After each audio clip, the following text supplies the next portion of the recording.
Presidency কলেজে সরস্বতী পুজো করছে ঠাকুরের পায়ের তলায়। এই আমরা এখানে কোন জায়গায় কোন ধর্মের ভাইদের ঠাকুর দেবদেবীর নাম লিখেছি? এই কথা বলেন না। লিখেছি?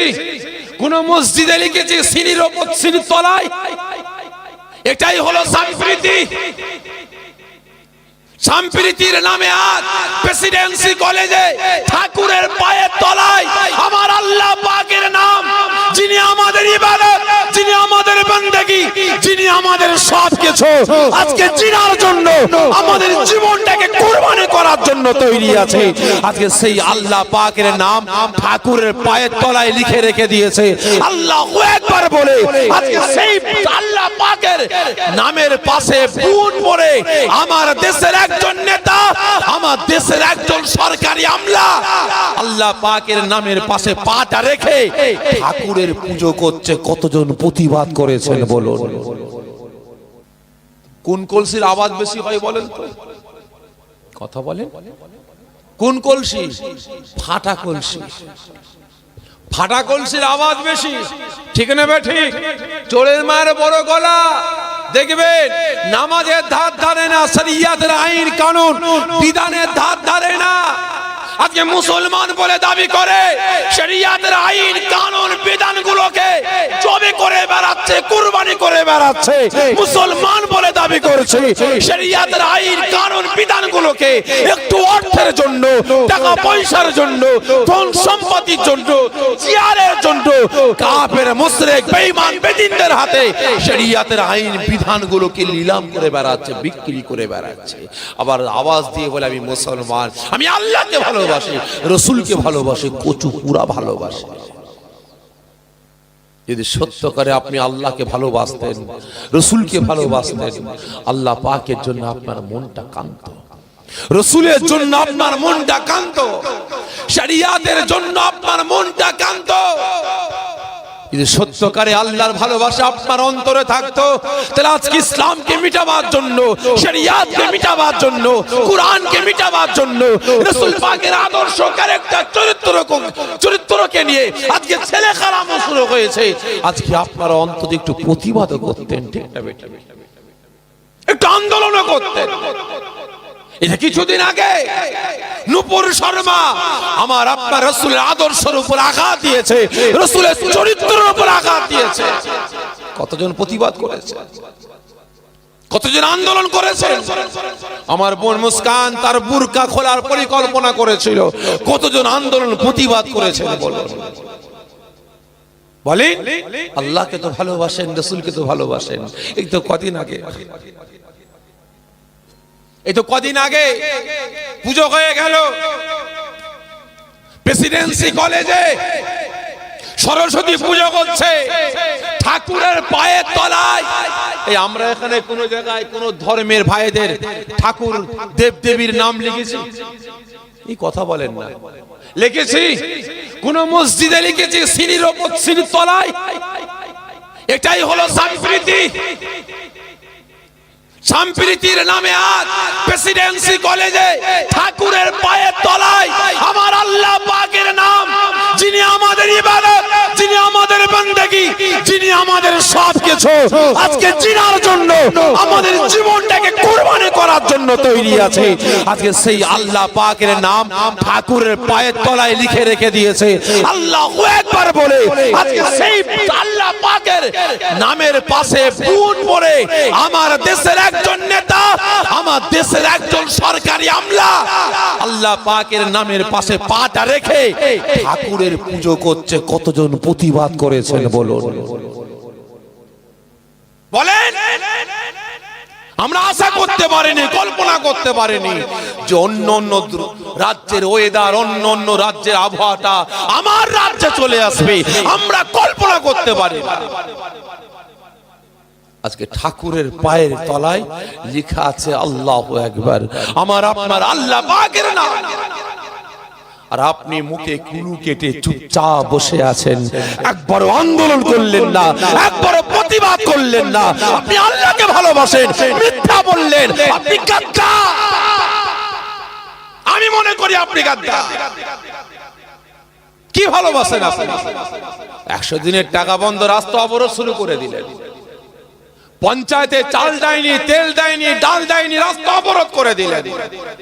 আপনার ঘর দেয়নি, রাস্তা অবরোধ করলেন। এই মুসলমান, আর আমার আল্লাহ, আমার আপনার রুজির মালিক কে? বান্দান আল্লাহ।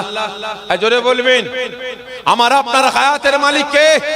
আমার আপনার মৃত্যুর মালিক কে? আমার আপনার মান সম্মান ইজ্জত দেনেওয়ালা কে? তাহলে আল্লাহ পাক যদি হয়, সে আল্লাহ পাকের নামটাকে নিয়ে বেয়াদবি করা হচ্ছে, আপনারা কতজন প্রতিবাদ করেছেন বলুন?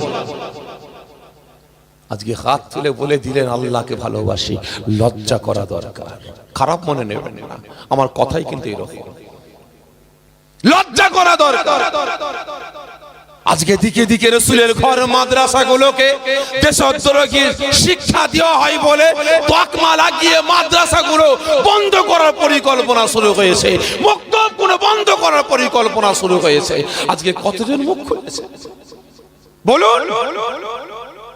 আজকে আমার আপনার পাড়ায় পাড়ায় অন্যায় অরাজকতা শুরু হয়ে গেছে, কতজন প্রতিবাদ করেছে? হাত তুলে বলছে আল্লাহকে ভালোবাসি, রাসূলকে ভালোবাসি। এই ভালোবাসার কোনো দাম নাই, কোনো দাম। তাই অনুরোধ করে বলছি, এখনো সময় আছে।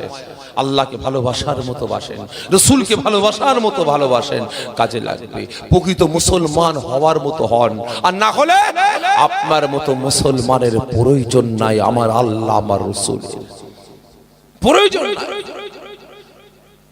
রাসূল পাক সাল্লাল্লাহু আলাইহি ওয়াসাল্লাম, অনেক বড় কথা, সংক্ষেপে বুঝিয়ে অন্যদিকে যাব, প্রসঙ্গ আসলো বলে বলছি। পাহাড়ি উপত্যকায় একজন বীর পালোয়ান বসবাস করে, তার আন্ডারে অনেক ছাগল, উট, ভেড়া, বকরি, দুম্বা আছে, তার আন্ডারে অনেক লোকজন থাকে। রাসূল পাক সাল্লাল্লাহু আলাইহি ওয়াসাল্লাম একদিন মনে মনে ভাবলেন, আমি রুকানার কাছে যাব, রুকানাকে আমি কলেমার দাওয়াত দেব, ইসলামের দাওয়াত দেব। ভালো করে বুঝবেন, তার রাসূল আমার একদিন মুখিয়ে পালিয়েছে।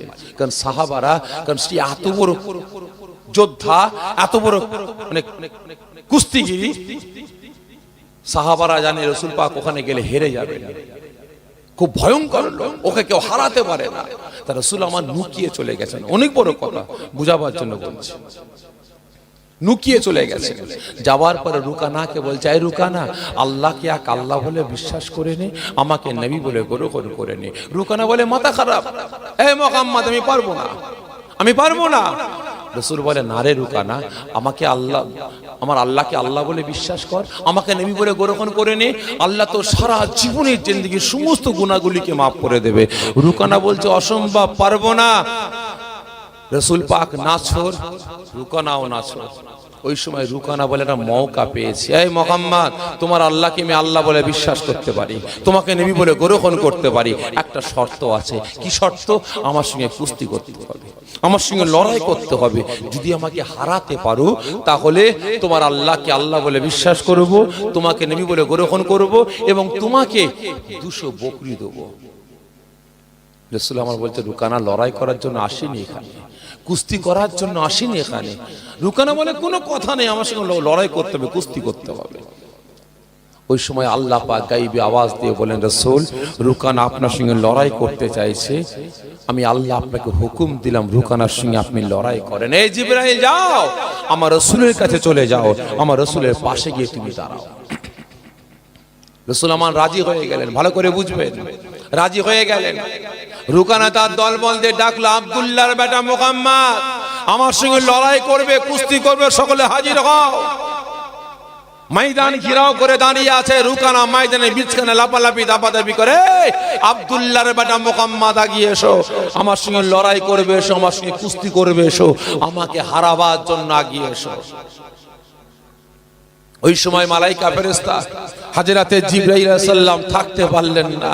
রুকানার অবস্থা দেখে ওই সময় মালাইকা ফেরেশতা বলে উঠলেন, হুজুর, আমি মালাইকা ফেরেশতা সহ্য করতে পারছি না, আপনি আগিয়ে যান, আপনি আগিয়ে যান।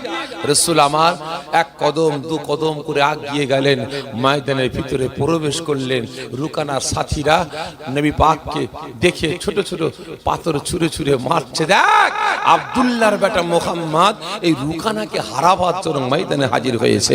এই রুগা পিকপিকে শরীর,